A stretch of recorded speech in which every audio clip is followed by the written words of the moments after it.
Hello and welcome to Labour Lens. I am Sharon Ijason. On this week edition of the program, we'll be focusing on workers in the public sector and the challenges that they might be faced with while emphasizing the need for increased productivity. We will be right back.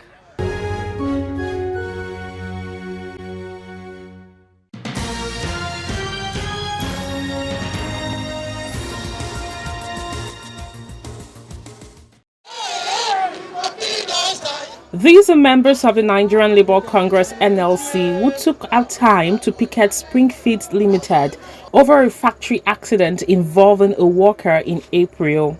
This is a fallout of a TVC News story on the 22-year-old boy Adekunle Shokumbi, who had his right arm amputated due to an accident at the factory where he worked for more than 6 months. Go to the machine. I was trying to use my hand to bring everything out. Fortunately, then I had the machine turned on. Nigeria poor workers, poor masses. The chairperson of NLC in Lagos State, Fumi Sese, said this is her second visit to the factory, having led union members to the company's premises for consultation and verification in the past. Sese explained that the action is necessary to ensure that the victim gets justice.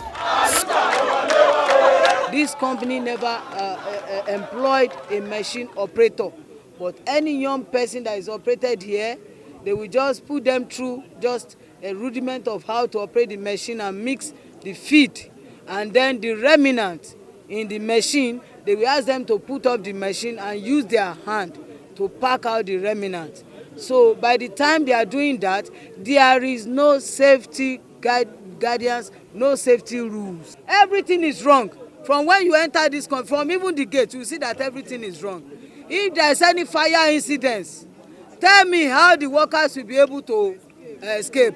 How are we sure that this woman is not doing an infraction against what Nigerians consume? She's selling, you will see, cornflakes will selling what human being consume, where they are making animal feeds. How does that one correlate? TVC News crew made efforts to reach management of Springfields, allegedly managed by one Mrs. Seriki.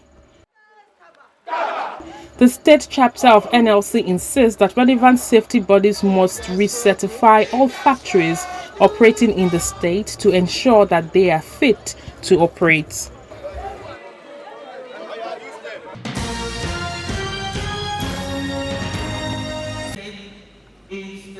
It's the opening ceremony of the 18th edition of the Nigerian Labour Congress (NLC) Amatansko, holding at the Michael Imodu National Institute for Labour Studies in Ilorin, Kwara State. Workers here are concerned about scarcity of petrol across the country. We've witnessed a decline. Speaking on the continuous issue of removal of fuel subsidy by the federal government, NLC President Ayuba Waba said organized labor maintains its opposition to ending subsidy on imported petroleum products. Waba explained that it will multiply the hardship facing Nigerians. In oil and gas, we have the comparative advantage. Today is an ISO everywhere in the country that despite being a major oil producing country in the world, no country in the world import 100 OPEC member country that produce oil import 100% of what they use. Only Nigeria. Why? Because there are incentive that a lot of corrupt leaders benefit from when you import. They will sell lot and continue to import. So nothing has changed. So we'll continue to be in shackle of cycle. The NLC expressed its resolve to mobilize workers ahead of the 2023 general election to vote for candidates that are ready to implement economic and social policies that will promote welfare of its members. In 2023, the Solidarity Center once again is going to partner with the NLC on a much larger scale to launch organizing campaigns throughout the country and to launch an advocacy campaign putting pressure on the government to hold bad actors accountable. The state governor Abdulrahman Abdulrazak said the current 30,000 naira minimum wage is no longer a living wage due to the inflationary trend in the country. That 30,000 government is still taking out of it as taxes as well. So the challenge for government is to engage more people to work, and the minimum wage is something that we'll continue to work on. That minimum wage will go up before the end of next year. Participants at the conference reiterated that knowledge acquisition by union leaders on ways to handle labor issues is key to industrial harmony in the country. Well, I can tell you what I know. I think it was a few days ago I took an Uber, and the driver said to me that he picked up somebody, and she said she graduated university about 7 years ago. She applied for a job right after graduation and then just called to start. She started, and then when she received the employment letter, the date was 4 years ago. So in other words, somebody was basically pocketing that. I think it still goes back to organizing and building power and being able to hold folks accountable. There's so many issues similar to this that unions are dealing with. Like, for example, employers who do not remit dues. Without dues, it makes the union weak. But once again, it comes down to organizing. The unions just have to organize, they have to grow, they have to be able to hold employers accountable, they have to be able to hold the government accountable.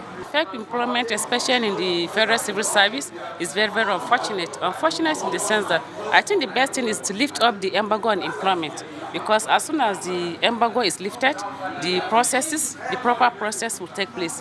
Now, why we are having a behind-the-door employment is because of favoritism, because some people feel that since the government is not actually employing, they can now replace their own relations or their daughters or their sons into the civil service.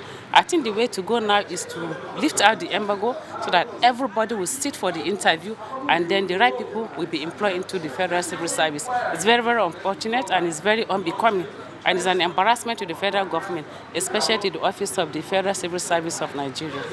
We know that right at work is a fundamental right, and under democracy, workers are key pillars in a democratic setting. So there is a need to expand the space so that the voices of the workers both formal and informal, will be heard and will form a major content in our democratic transition. Because democracy is about people, and people are the key pillars that will ensure that a democracy is consolidated.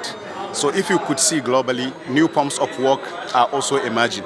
So part of this theme is to give a direction for the NLC engagement in protecting fundamental rights at work, both formal and informal, and including the workers in the gig economy, which is now the largest emerging sector that is growing.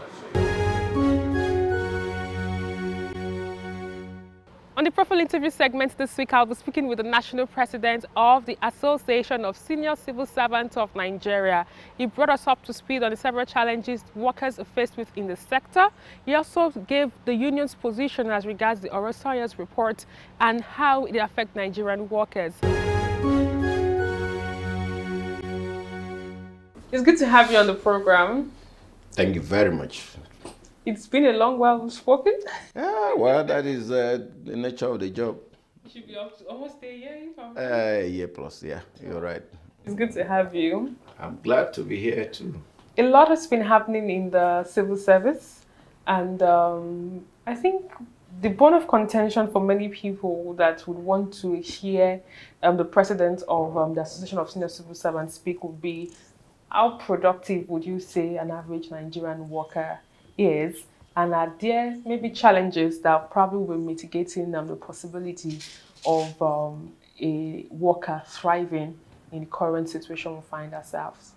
Well, I think the issue is the environment the worker finds itself, the capacity built the worker, and of course, the level of communication.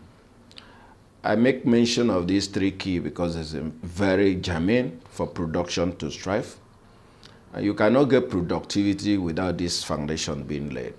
A worker has to be trained, and training has to be based on training need analysis. And a worker must also have a conducive work environment before you can now measure the level of productivity. If you have not given the worker the tools, the environment, the training, What do you expect from a worker? I can tell you an average civil servant is very productive. All he needs is the push. And that push is based on the capacity of which management have to come to play in terms of building the skill, training the worker. So that is absolute what is expected. Looking at the workplace in the 21st century, what more do you think needs to be done for effectiveness from the workers' end? The 21st century worker has to be technological driven because time has passed where we operate the Olympia typewriter and so on. Even the the computer is now being sophisticated because of the IT.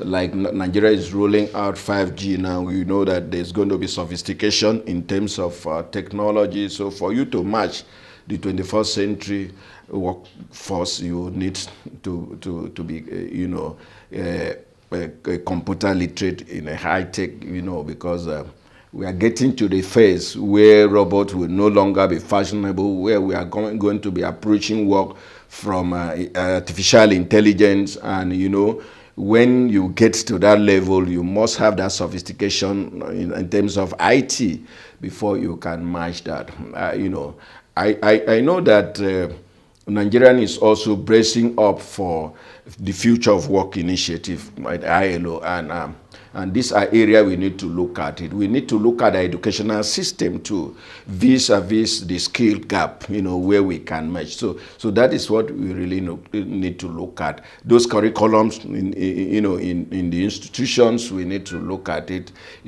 not just about the academic contents, but we also need to look at the skill contents so that, if peradventure there is no white collar job, you can fall back to the skill where you can meet up, as an entrepreneur in many facets. So that's why you see some young people are making it, without waiting for government. All they need is a push, the conducive environment, and a good policy that can back them up, not them to be seen as criminal or criminalities because of their exploit of technology. Okay, as we speak, we still have some states that are yet to implement the national minimum wage. That's the consequential adjustment of the new minimum wage. Would I say it's new because I think the country is due for another set of upward review of wages? Yes, we are just waiting around the corner that will come on board. When we met with Mr. President, these were issues we brought before Mr. President. You recall that the Association of Senior Civil Servants of Nigeria was the first affiliate to meet with the president of Nigeria ever. And we brought up the very germane issue because at that level, we were able to explain to Mr. President one-on-one the challenges faced by workers. We talk about the wage harmonization, those wage relativity, and so on. And you see the wage disharmony in the country, where I can tell you authoritatively that directors in the core service they have not even earned up to 500,000. And yet these are the managers of government resources. So it is worrisome. And that was, why Mr. President gave the directive to head of service that they should look at it. And we are very confident because recently the Minister of Labor also talked about wage increase because of the socioeconomic realities which cannot really survive the current minimum wage irrespective of what they are saying. No worker can live with this current minimum wage. So these are areas of concern. And we are, without being violent, we are approaching the government systematically, and we are methodological about our approach, in order not to down tools, but to push, and then we are very hopeful that sooner or later that something good will come.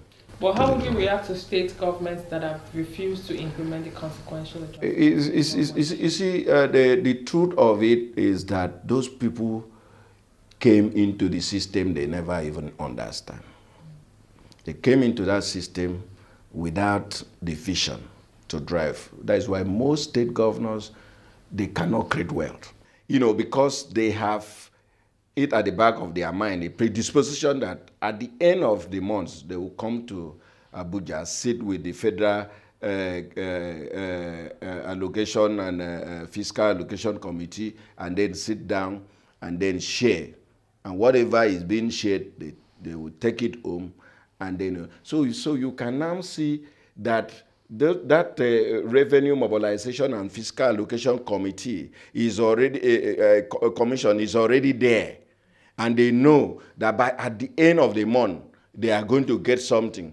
So they are not exploring their ingenuity that would have given them much based on their internal revenue generation. They are not thinking outside the box, so it makes them lazy. So at that, and you now see them with the retune of aids, where you have about 300 and something aids, 700 and something aids, then the core civil servants that are driving your policy, you don't pay attention to them. In fact, it is even the civil servant that create wealth. Because what you give to them, if it is enough, they will bank, and the bank will have money, that can circulate. The aids you are talking about, those one will just get because it is like political settlement. And it ends there, and they wait again for another. So what becomes of them after 4 years or 8 years? They are not thinking about. Because civil service is a career. So it is worrisome that same government don't take a critical look at the welfare. What is 30,000 minimum wage that some states are not paying? It's aberration. And we feel that such state governor should go back and re-examine his thinking faculty, whether he's operating in this climate. Because whoever is operating in this climate will know that if the 30,000 minimum cannot even take the civil servant, to where it ought to be, and you are now owing. Some owe as well 1 year, 2 years, and so it's very worrisome. It's sad. And the election is coming, and the same party is shopping for another vote. You see, I don't know what they take the worker for, whether they just feel that the worker don't even have anything to think. So it's a concern to us. School have just resumed. ASU have just called off the strike. The students are going back to, do they know where will they even source money to send those students, their wards back to school? This is what should concern government. But in all climb that what it's what who believe in education, all this education is supposed to be free and compulsory till the university education, so that people can even know, if I come out, I don't have work. Thank God, government have sent me to school. I will think of what to do next to support the government. But now you are the mercy, because all of them want to establish private universities and make the children of the poor to continually be enslaved. So it's a concern. Okay, moving forward, there's been this issue of fake employment, still talking about after even studies, there's no job employment. I'm also aware that we have a lot of people that have exited the system, and we don't have new people coming into the system. That would mean that we have some workers that overworking compared to the normal hours that they should do. So how would you react to that vis-a-vis the issue of fake employment that some people have been experiencing in the country? You see, Sharon, let me be honest. It is because the system we operate, nobody has ever been questioned.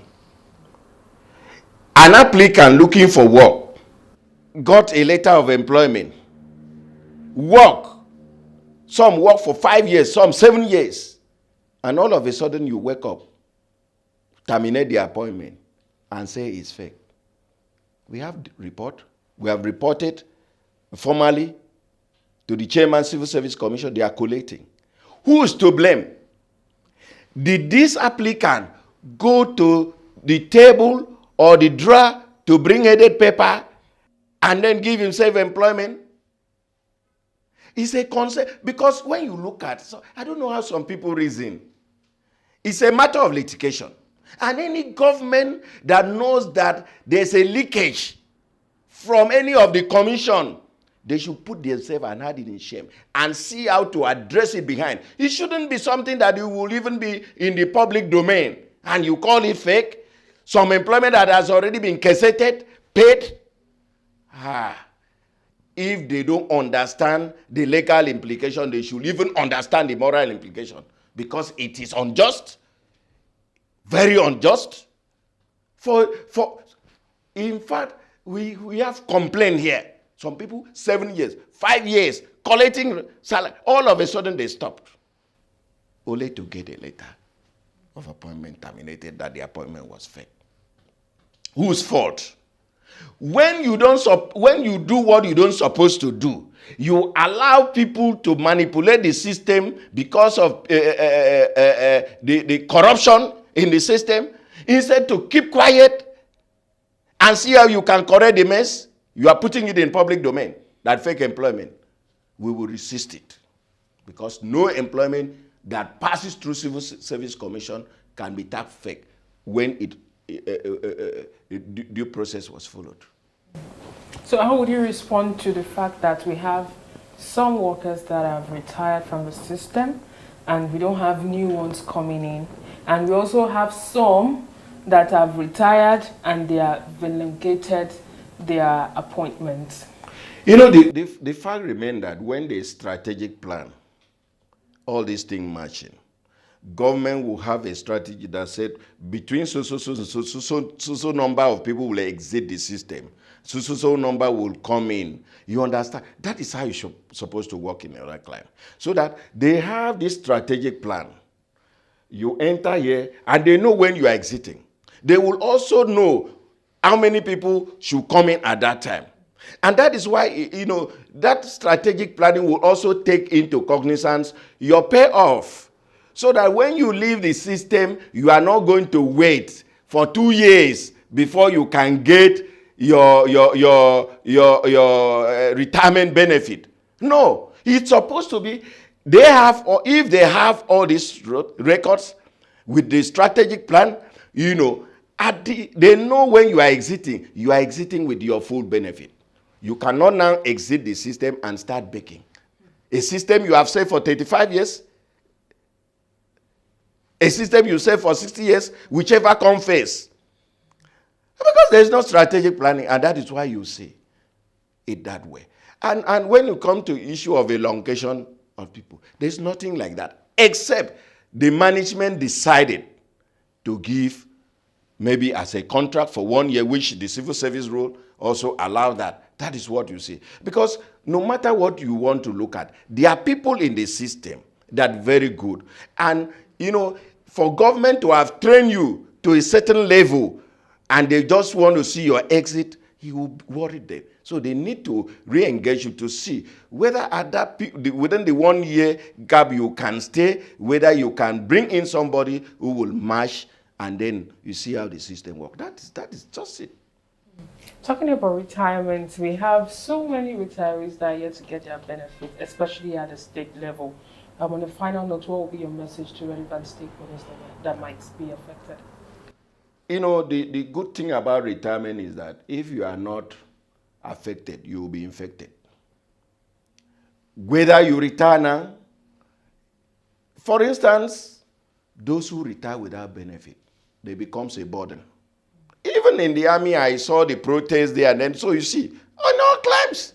So government must redefine this retirement and then make it in such a way that no retiree feels shortchanged or dehumanized. You know, so these are the basics. You know, so I feel government should have everything. Look at the welfare of retirees. Understand that they are returning to environment they did not impact so that they can still be relevant. And not become farmers overnight? Well, you see, the good thing about farming is a choice.